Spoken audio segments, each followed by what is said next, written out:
What do we call you? Online, I go by Gravity. My actual name is Justin, so whatever you prefer. How old are you? I am 22. I'll be 23 in December. How long have you been a creator? So funny enough, like the actual YouTube journey kind of started when I was like 9 years old. Between flip-flopping a lot of accounts, I used to upload really, really bad in real life videos with my brother, and then we'd go to like gaming skits and stuff, and they're absolutely atrocious. Like these are videos nobody wants to watch. Um, and eventually, after that channel, I moved on to a different channel when I was 14 and gave the whole Let's Play thing an attempt. Also fumbled. So on this recent channel, Gravity, I've been running about 3 years strong. About 3 years right now. So yeah, we're pushing four in April of next year. What made you start creating?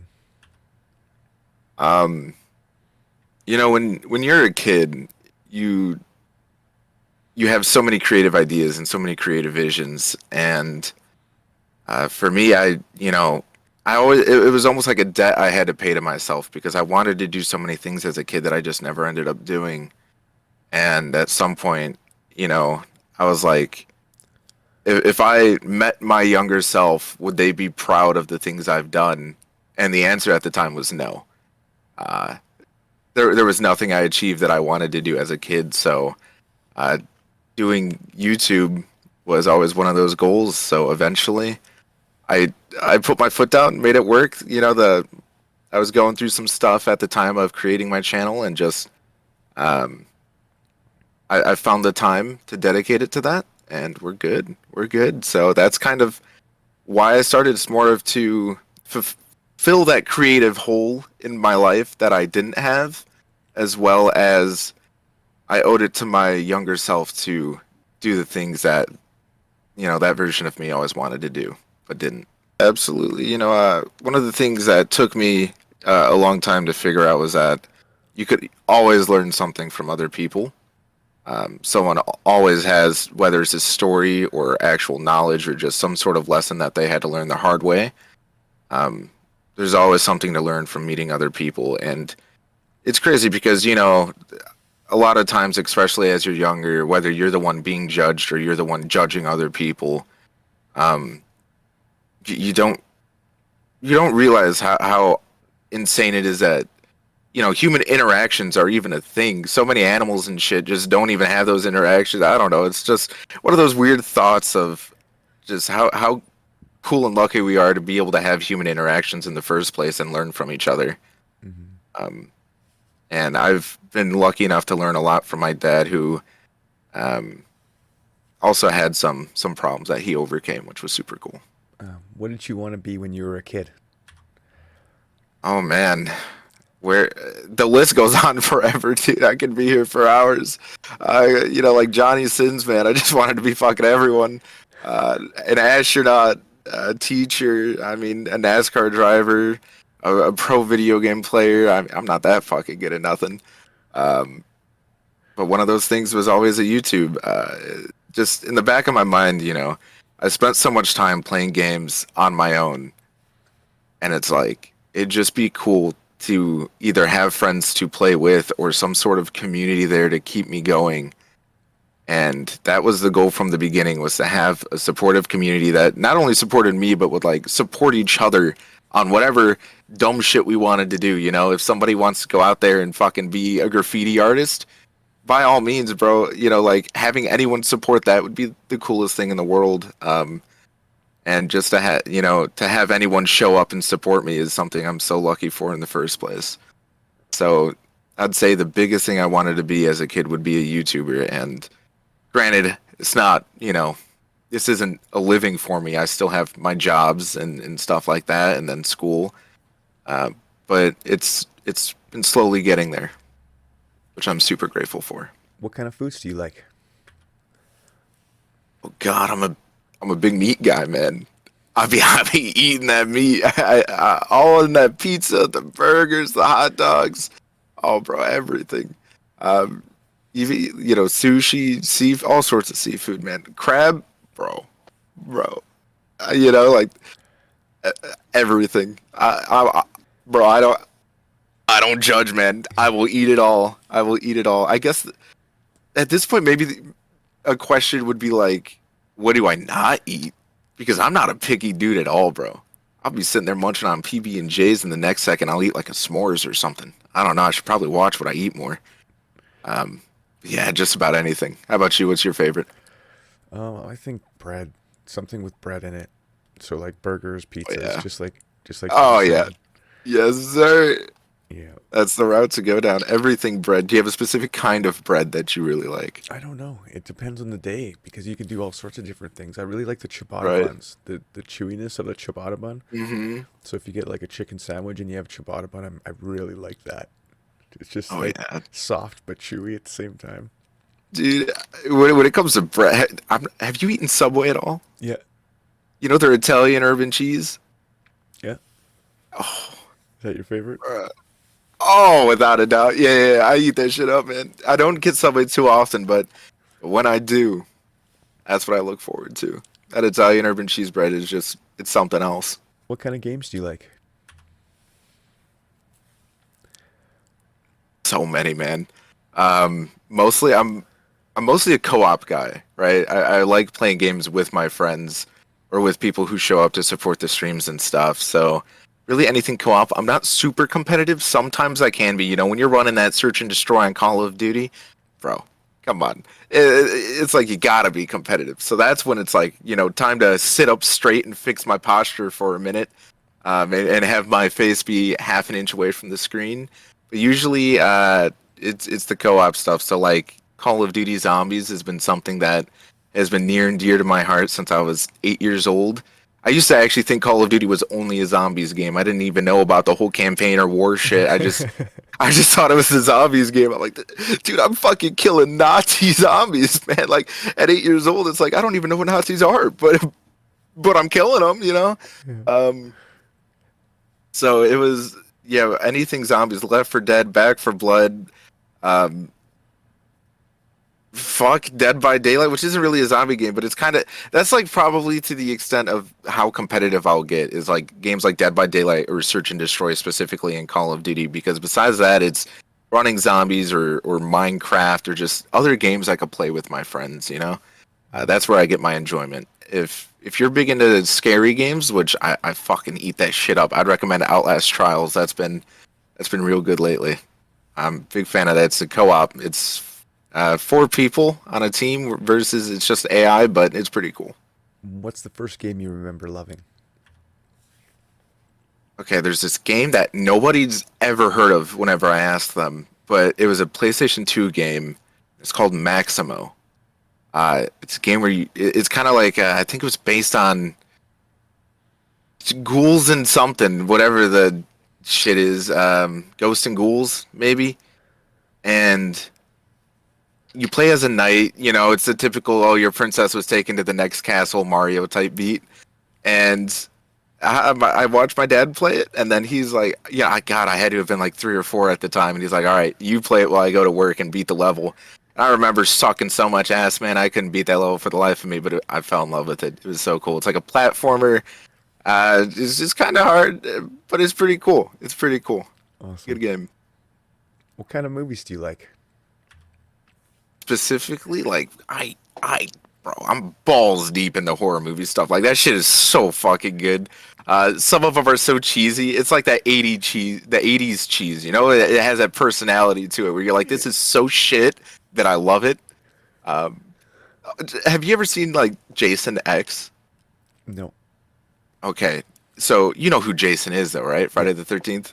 All right, this motherfucker goes to space and starts beating people in sleeping bags, like whacking up against a tree. And I'm like, what the fuck is this? But it's so good. So horror movies and cheesy horror movies are the only things I go to theaters to see. I love them. They're so great. I also do like my fair share of the whole Marvel stuff, you know. Granted, it's taken a turn since Endgame, which is unfortunate, but that's part of the life we live in. Um, and what else is there? Oh God, not really a big sci-fi thing. Like Star Wars has never really cut it for me. I find the space setting a little boring personally. But sometimes comedies, I guess dry comedies, something that's like just really stupid. Uh, have you ever seen Scary Movie? Yep. Love that shit. Right there. That's the fine line between comedy and horror that I really like. What's your favorite childhood movie? Favorite childhood movie? Okay, so I grew up with a lot of cartoons, but like Courage the Cowardly Dog and Danny Phantom and Ben 10 and stuff. But the SpongeBob movie was the not the new shitty like 3D animation ones. The old school one that I don't even know when it came out, probably like 2004 or something. Um, my mom was a stay-at-home mom, but we had like that typical soccer mom van, uh, and there was a little like pulled-out TV, and we would watch the SpongeBob movie on repeat everywhere we went. Till eventually we sold the car and we left the fucking disc in there, man. I haven't recovered since. So, but SpongeBob movie is definitely my favorite childhood memory. Well, that was kind of the next question. What's your favorite childhood memory? All right, childhood memory. There's a few. I was real big into Sonic the Hedgehog growing up. I think everyone has their weird phases as kids where it's like, my spectrum brain starts kicking in and I just get obsessed with one thing. And for me, that was Sonic. And there was this Sonic Adventure 2 action figure that I really wanted, but it was expensive because it came out before I was born. I was born in 2000. Actually, I think the figure itself also came out in 2000, but it was like earlier in the year. So I didn't even know about it until I was 5. By then, the company went out of business, and I really wanted it. So for Christmas, I was a little bitch. I was digging my fingers in the parents' closet, and I found it, and it was so hard to contain the excitement for it. So that was definitely one of them. I guess there was this other time. It was probably really fucked up. Like I was playing. Is it really childhood if I was like 12? I'm just gonna say it was. I was playing Mob of the Dead on Black Ops 2 Zombies with my friends. We were doing the Easter egg, and my dog at the time, just out of nowhere, puked all down the stairs, vomited everywhere. like projectile vomited, dude. Um, and I'm like, what the fuck was that noise? And I go look and it's everywhere. Me and my brother look at each other. We're like, this is a problem for later. We got to get back to zombies, dude. We can't pause this. Uh, so we ignored it. And then my dad got off work early and saw it and just flipped a fucking shit. And it was great. Oh, We got grounded, but it was worth it. It was great. priorities. Absolutely, man. I had to break the cycle, dude. I had to break the cycle and Mob the Dead. You know, it was good times. Good times being a kid was. Do you have a role model or hero?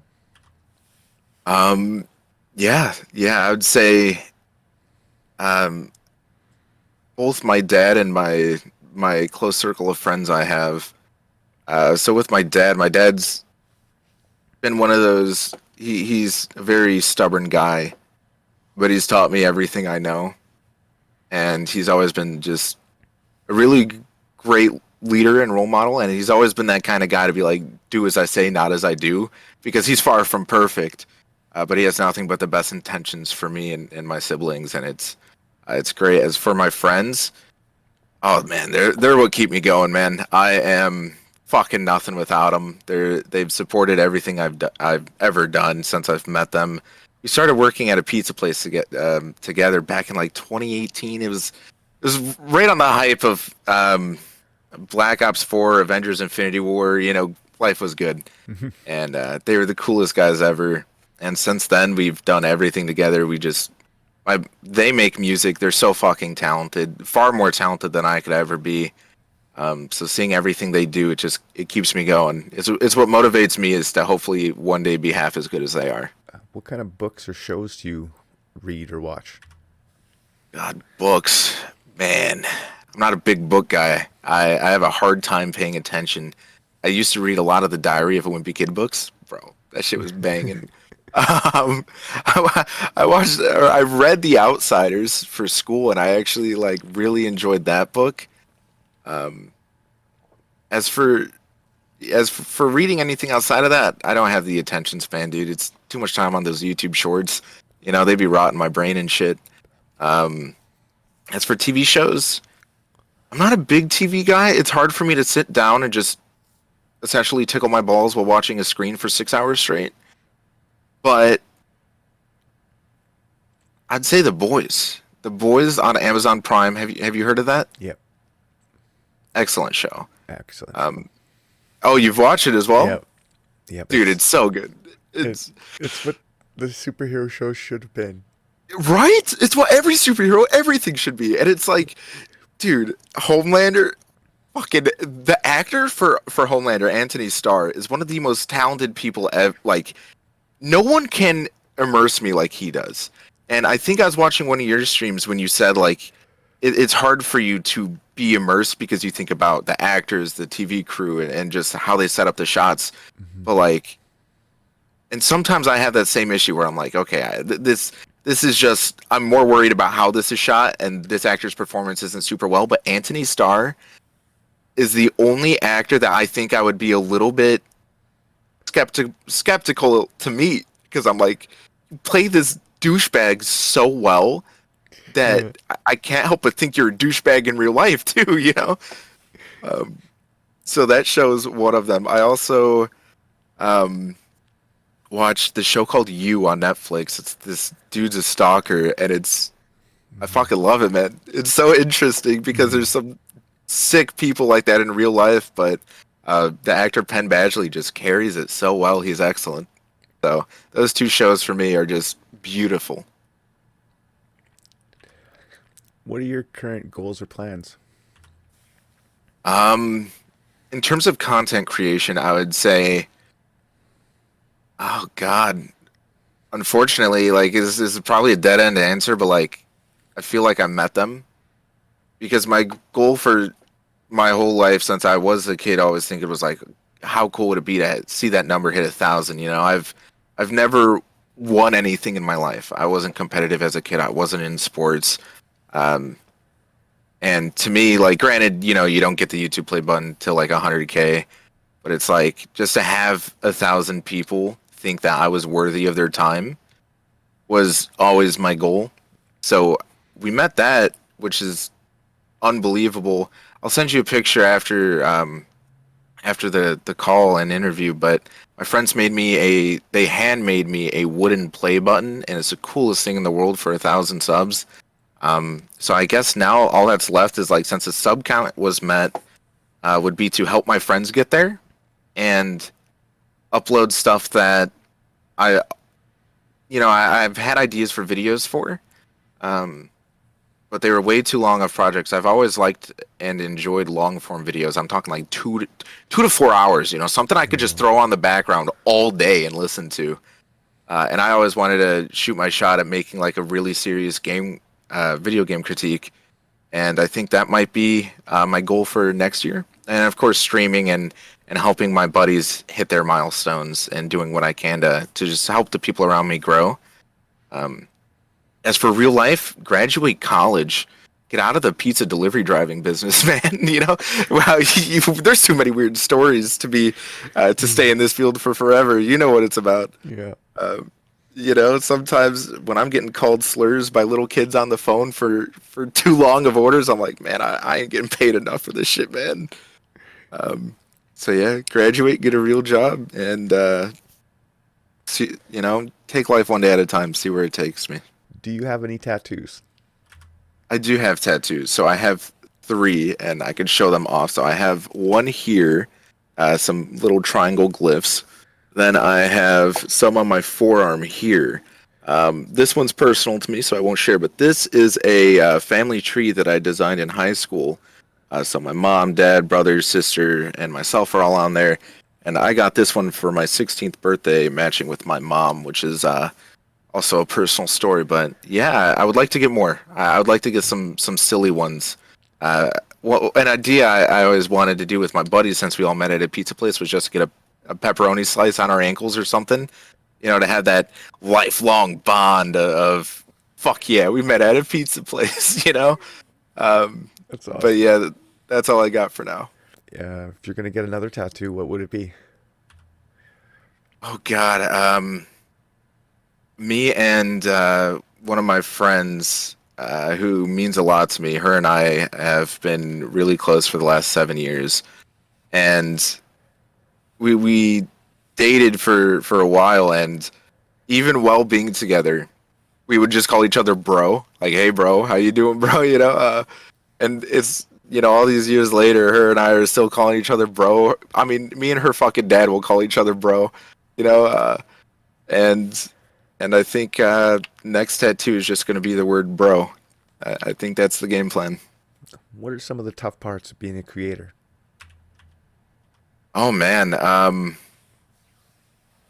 dealing with people who are probably too young to be watching your content.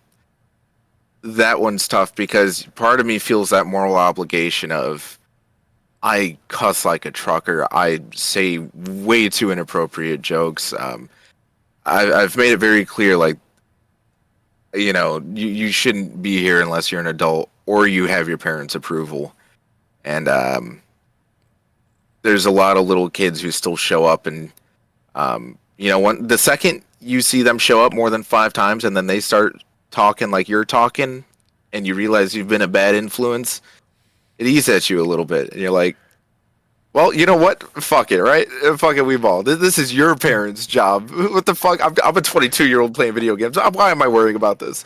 Like, I don't know. It's between that and like sometimes it sounds really shitty to say, but there's a time and place for everything, and I would always love to be there for everybody who supports me. But truth is, like, I just can't be. And the hardest part is getting those DMs of people who have a lot going on in their life. And granted, it's only happened to me a handful of times, but it's still like I work 2 jobs. I install solar panels and deliver pizzas. I have college, which requires a lot of my time, and with homework and everything, I have to make time for my family, my friends, and then content creation. And it's really hard to, put aside what I'm going through, and be able to find time to reply to those things, because I don't, like, you don't ever want to be that person who ignores someone in need. You want to get to it, but sometimes it's really hard to make that happen. And sometimes I feel like those relationships of people who think they know you a lot better than they do get a little too close. So that's probably the hardest part. On top of that, I mean, the struggle with editing, the time sink for editing is fucked. It's bad. So yeah, that as well. The motivation part as well. Yeah, it's it's a whole bunch of fuckery, dude. It's a whole bunch of fuckery. But that's the learning curve. And what I'm super excited to see from you is in a few years' time, because you will still be sticking with this. I'll be checking and I'll be watching every interview. I was watching your beige nerd Yeah. interview right before this, so it's like you're gonna keep doing it. You don't have a choice anymore, man. All right, you're dedicated to the craft because I'm dedicated to you. Um, so I'm excited to see your progress in a year from now, when I could watch someone else's interview and then go back and compare it to mine or someone else's before me. I think that will be really cool for both you and I to be able to see that progress. Yeah, I agree. Thank you. Of course, man. Have you experienced depression or anxiety? Um, it's one of those things where it's like depression and anxiety are such broad feelings, right? Because the way I experience something might be entirely different compared to the way you experience it. So it's hard for me to say, because nothing in my life has happened to the point where I feel I deserve to be feeling this sad or something, because I've had friends who've lost their parents. I've had friends who have lost their battle to depression and are no longer with us. And it's, to me, it's like anytime I'm upset about something or just going through it mentally, it's like, is this really depression or is this temporary sadness? Um, so it's hard for me to confidently say, yes, I've experienced depression without a doubt. Um, but I've definitely experienced a lot of dark times for sure. Um, but we usually, we've made it this far, and life's only going to get harder, but you keep on trucking. If so many people could do it who have gone through way worse, then I don't see how I can't too, you know? What are some things you do to relax? Oh man. Sleep. Sleeping is a big one. I have the worst sleeping schedule known to man. Um, I often go to bed at like 8 a.m. and then wake up at 2 or 3 p.m. And next thing you know, the whole day is gone. And, as soon as I wake up, I go to work. As soon as I get out of work, I'm streaming until, whatever. And usually I'm done streaming by like usually 3 a.m. And then I just sit there in my bed staring at my ceiling like, what the fuck did you do today, bro? Like, I had you fuck all today. Like, damn. Um, but so that's usually the days I don't have school. I mean, let's be real here when I show up to school. Um, but yeah, to relax, I guess just play games with the friends. A lot of my life revolves around video games. It's a comfort thing. But then when I'm playing games, I'm usually streaming because why wouldn't I be? There's potential to grow, there's potential for income and to make the time worth it. So I think that's what really made the channel do so well in the first place was a lot of the time when I didn't feel motivation, it was like, well, you're already playing the game, so what the fuck? You might as well stream it. And for the first 2 years when hardly anyone was showing up and we're just playing games and we're just cracking jokes with each other, like obviously you got to watch what you say online, but you know we're just cracking jokes, having a good time, and I'd be lucky when people pop in. So honestly, streaming and just playing games regardless is what I do to enjoy my free time and just wind down. And whenever I have the chance to see my friends, we do a lot of bonfires, and there's something so therapeutic about bonfires, just sitting there with the homies enjoying the fire and the night. Except for when, dude, I always go to my buddy Ryan's house, coolest motherfucker ever, right? And it's just him and his girl living there. But they have these big ass spiders in the backyard. I don't fuck with spiders, man. Bro, I can't. Like, I will shit myself sometimes with how big these spiders are. And we were just chilling out, talking, having conversation at this bonfire. And the spider, bro, this big ass spider, like big old me motherfucker, size of a goddamn meatball, lands on my brother or my buddy Jeff, and he was like, "Nah, bro, I'm leaving." And I'm like, I can't blame you, man. I do the same fucking thing. There's this time I'm a basement dweller. I stay in my parents' basement, and there was this time this big ass spider. I looked it up. It was a brown recluse, some shit like that. I don't know. Big mean motherfucker. And I'm going to lay on my bed, and just like out of the corner of my eye, I just see legs, like these three little like legs coming from the carpet to the wall. I'm like, that is not hair. Those are legs. So I turn on my light. Meanest motherfucking spider I've ever seen. I could send you a picture of this too, because he was so big. Then he crawled in my bed sheets when I tried to kill him. Bro, slept on the couch for like a week. Eventually, I did kill him that night, but I was still traumatized for sure. Yeah, spiders are a no-go for me. Just the little tingle you get. It's almost like a fucking real-life spider sense when you get one of those motherfuckers on you, bro. And I just be shaking like I'm about to just strip down, don't care where I'm at, don't care who's watching, about to strip down full nude just to check all my clothes every time a little spider gets on me, bro. And they could be like the smallest motherfuckers too, like the real small ones. I got like baby spiders in my basement sometimes. Oh, bro, I was pissing once, right? Because I had to walk from my room to upstairs in the bathroom. So I walked through a spider web, and I'm like, oh man, what the fuck. So I'm pissing, and I just see a little spider come down from my hair. While pissing. Bro, I panic, no-handed it, pissed all over the seat. Fucking it was a bad time. It was a bad day, for sure. Not my proudest moment, Had to clean up and everything after that, and it's like, man, what am I doing? But, yeah, don't fuck with spiders. What do you think of positive affirmations? I think they're great, and I personally would like more in my life, but at the same time, it's like, I don't know, man. I've always told myself, just fuck it, we ball. Whenever I'm going through something, it's, well, you've been through worse, and even when you haven't, when I was going through some of the worst times of my life, and I thought, how the fuck do I get through this? 6 months later, well, I got through it. Don't know how, but I got through it, and I was able to look back and like, damn, you were that sad for what? the fuck, you know.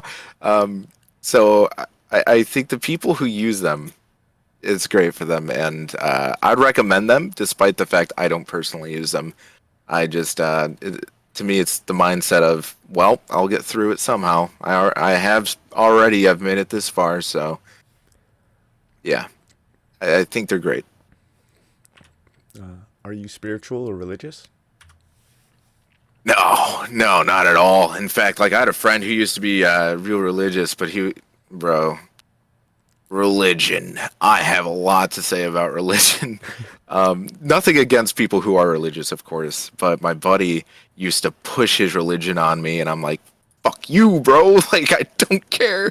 There's this time, man, my parents took me to fucking church. I don't know what I'm doing. I was a kid. It was like my first time, and I'm just causing a ruckus, and everyone was giving me death stares, bro. And then, so my stepmom and stepsister are religious. Okay, so we go to a church for my stepsister's 16th birthday, and they hand out these little fucking breadcrumbs. Do you know what I'm talking about?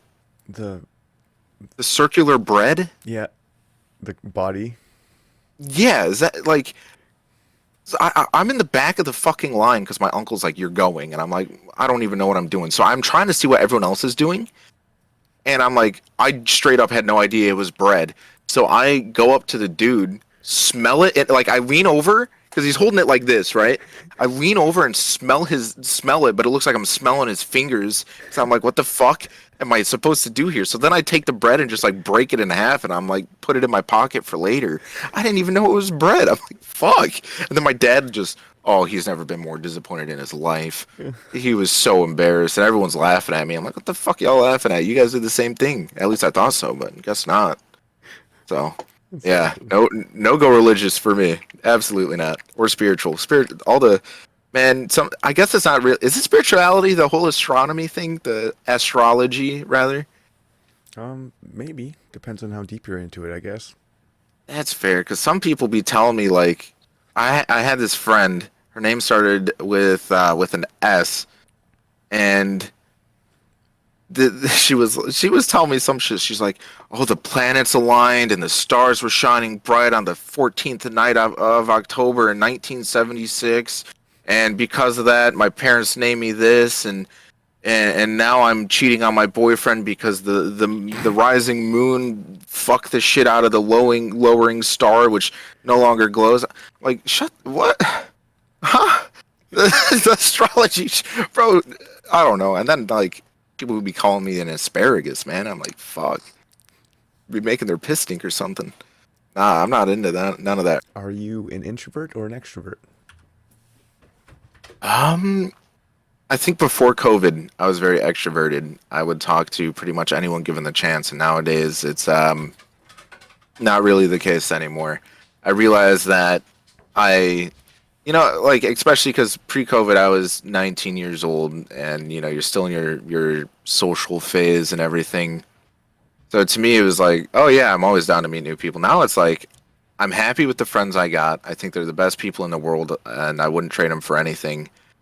And now I look at it's such a toxic mindset, but I look at anyone new as like, well, if you don't get along with my current friends, you're a threat to any of that. Like, get out of here. So, no, I don't talk to a whole lot of new people, but the people I've been friends with, I absolutely love. So, and it's easier for me. This probably sounds awful. It's like, oh, your generation, but it's easier to talk to people online, especially because most of the time I don't use Facecam. So, you're being judged solely based on your personality rather than how you look. Hmm. And that's definitely not what you have in person. A lot of people judge you first based on how you look, and I'm guilty of it too, before they even care to know anything about your personality. So, especially lately, and the whole YouTube thing, it's been a lot easier to meet new people through YouTube and through the whole online thing, um, because I'm not worried about being judged. I could just be myself, um, and I don't have to live up to this unobtainable standard of, if you have any sort of following and that you don't show your face, they picture you being this super sexy motherfucker who pulls bitches nonstop. And I'm like, well, that ain't me, brother. you know. So yeah, I'm a massive talker with my friends and online, but as for meeting new people, I've been fumbling the bag quite a bit. Where do you see yourself in 5 years? Oh man, ain't that the question? All right, I'm gonna say either addicted to cocaine or fucking a millionaire. It can go one of two ways, man. Hopefully graduated by then. I've been at this for what feels like a decade, and working in an ideal place. So I'm going for marketing and management in business, and I would like to either work for Google or Xbox. I feel like that'd be really cool. So hopefully there, or drugged up in an alley in Chicago somewhere. Yeah, one or the other for sure. Like I said, I take life one day at a time. I don't know where the fuck I'm gonna be. What do you hope improves the most in the next 5 years? Oh God.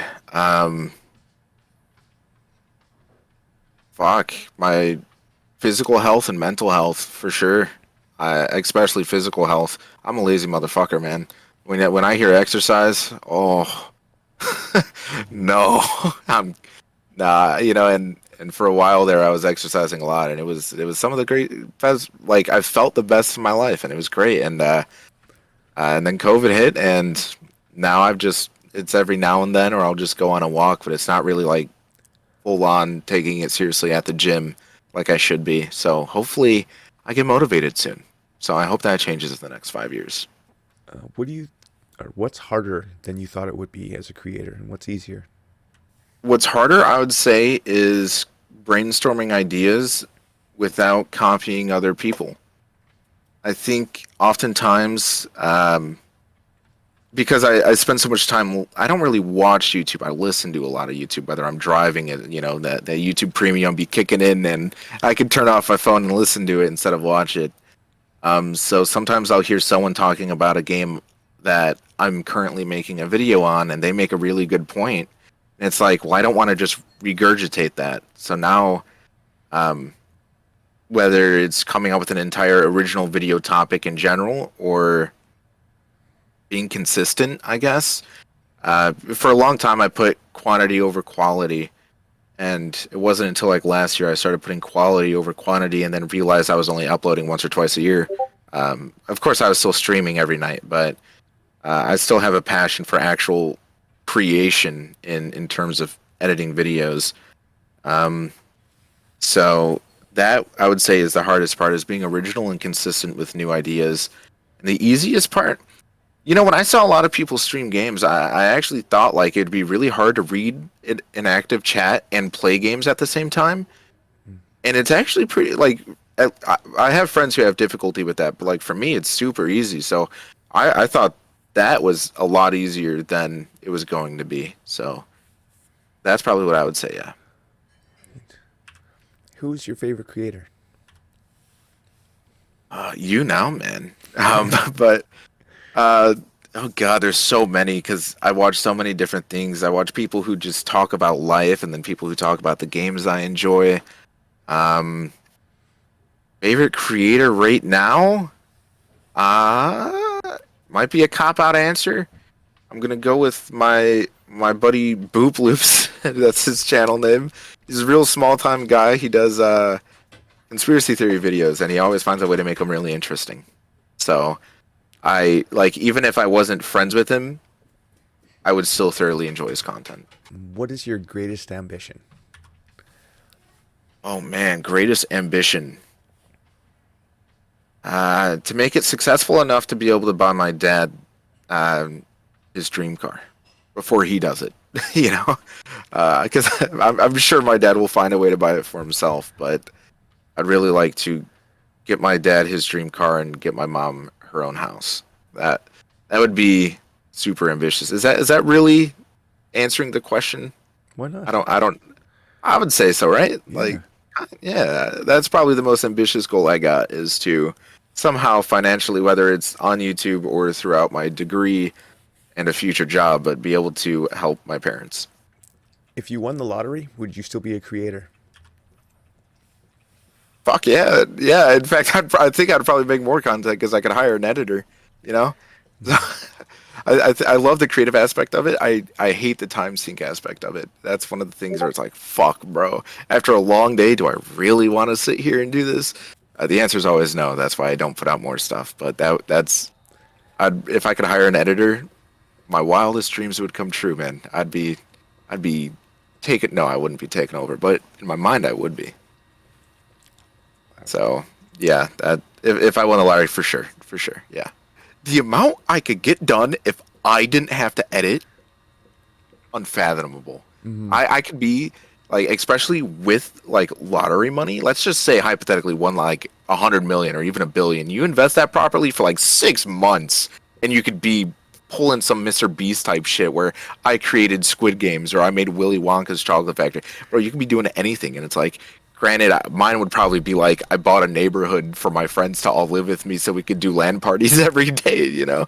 That sounds awesome. But you know, we actually for like 3 years straight, we all would go to my buddy Noah's house, bring our whole PC there, and do LAN parties. And over the last few years, we take a trip to a new state. So the first year we all went to Tennessee for about 4 or 5 days. Second year we went to West Virginia for about 5 days at an Airbnb. And last year we went to New York so I'm from like Chicago area, so traveling to New York was something I haven't done. And we all went to New York, and in one car we have 10 PCs and full gaming setups. And in the other car we have all the actual luggage and stuff. So we get there at this Airbnb we all got, and we just booted up all our PCs. We played Rainbow Six Siege and had a LAN party in New York. It was one of the coolest things ever. And then at night we'd go see the city. Bro, life was peak. Life was peak. It's such a good time, man. Especially because we all fucking suck at Rainbow Six Siege. You know, so we're all dog shit at the games we're playing.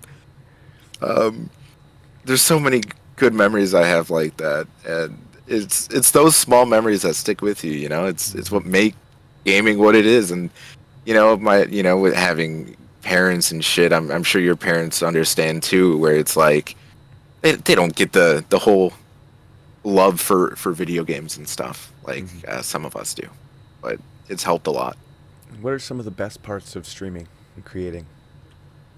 Oh man, the interactions with people, for sure. When you let numbers get to your head, it becomes a dark place because you see so many people succeed really quickly, and you start to compare yourself to them, and then you think, what am I doing wrong? But truth be told, bro, it's all algorithm. It actually like entirely is, because some of my best videos that I've sunk so many hours into performed like shit, and then some of the most I fucked around for 40 minutes and made a video popped off. And it's like, how? It's not the topic, because my more in-depth video was on the same fucking topic. So it's just pure luck. So once I realized that, and you get out of that dark headspace of, okay, numbers, you have to tell yourself numbers don't mean shit, because in reality they don't, right? Who cares how many people watched, because at least somebody watched. As long as you have one person who showed up, that's all that should matter. And now I'm very fortunate and so lucky to have people who do show up and are active in chats, and they're super cool. And some of the interactions have been the absolute highlight of the whole thing. Is having, I think I had one person who genuinely just said, like, they've shown up for every stream, which I've streamed over 500 times. So at this point, I was at like in the 400 range, and they've shown up for every single stream without fail. And they were like, I'm going through a hard time, and you just mean a lot to me. And I was like, fuck, man, you gonna make me ball, bro. Like, it was so sad. And that's, those are the moments that you realize make it worth it. And just the small stuff like that, or being able to help a friend. So, when my buddies who have like 200 subs, I remember, because me and my buddy Jared, he was the first friend I made on YouTube. We met when I had 50 subs and he had 30, and now he has 340 something, and I just got to like just recently passed over 1K. So the fact that each time he hits those like like 180 or 280, gets real close to that next 100 milestone. It's always, luck. I'm fortunate enough to have enough new people to be able to send them over there and hopefully boost him up a little bit to either help him get past the goal or close enough to it where his next video will do it for him. So those are super cool. What is something about you we don't know? Um, God, I hate texting and anything like that. I'd much rather do a phone call. And if people don't fucking answer my phone call, that I'm just not talking to them. Like I just the fact that I have to sit there and type, oh, disgusting. It's like I might as well send a fucking pigeon to you with a goddamn letter on it, because I could be fucked to sit here and type on a phone. I try and stay off my phone as much as possible, but I'll listen to stuff. So I'll listen to music or I'll listen to YouTube, but I'm not actively on my phone a whole lot. So it's really, really good for me, especially like on social media when you see, bro, I've been seeing people I just graduated with from high school like 4 years ago living in the fucking hills. And I'm like, what the fuck? I'm still in my parents' basement. Like, how the fuck did this happen? So yeah, social media is just toxic because it's like, man, I know your daddy's paid for that shit. Get the fuck out of here. You know, you didn't even graduate. In fact, I know because we have mutual friends, and you got booted out of school because you were partying too much, and you failed all your classes. So it's like, yeah, no, they're but fuck them, right? Who cares if their life's better? So yeah, staying off social media and my phone in general is probably something I would like more people to know. Is don't take it personally when I don't reply. But to all those people who it matters to, they don't even know about the whole YouTube thing in the first place. What do you want your followers to know about you? Oh God, that I'm sorry I can't be the friend that some of you guys want me to be, because it's just too much. And for the people who, what's important is when you're online and you're streaming, you guys see the version of me that I want you to see, not the person off camera who's not putting on a performance for 3 hours trying to be as entertaining as possible. And to me, I'm a pretty boring guy outside of, the 3 hours where you take your deep breath right before clicking go live and tell yourself it's showtime. That version of me with all the energy, bro, I promise as soon as that shit's over, I'm sleeping. I'm the most fucking quiet person ever. So it's like, I'm sorry I can't be that friend who you guys, or even that person that you guys think I am 24/7, because I still am myself on stream. But of course, you are putting on a performance. You do have to be entertaining to keep people going. So I'll talk a lot more than I normally ever would. And some people, when they DM you or they try messaging you or anything like that, you could just kind of feel bad because they have this image of you that you're actually better than you are, and it's like, I can't live up to this all the time. So, yeah, I'm just a regular person like you, and I'm sorry if I can't live up to meet anyone's expectations. That's probably what I would like everyone to know. What questions have I not asked that I should have asked? Shit, I think you did great. I think all of them are awesome. Thank you. And Yeah. the last question is, how can we find you? So you guys could find me on Twitter or YouTube, Grvxvity, but it's spelled as if like I don't know, I was fucking brain dead. So it's completely misspelled, and odds are no one will spell it right. Grvxvity. Okay, and yeah, I don't know why I spelled it like that, because there's way too many channels who are already successful named Grvxvity spelled properly. So I'm like, fuck it, I might as well do something else. But yeah, that's how you find it.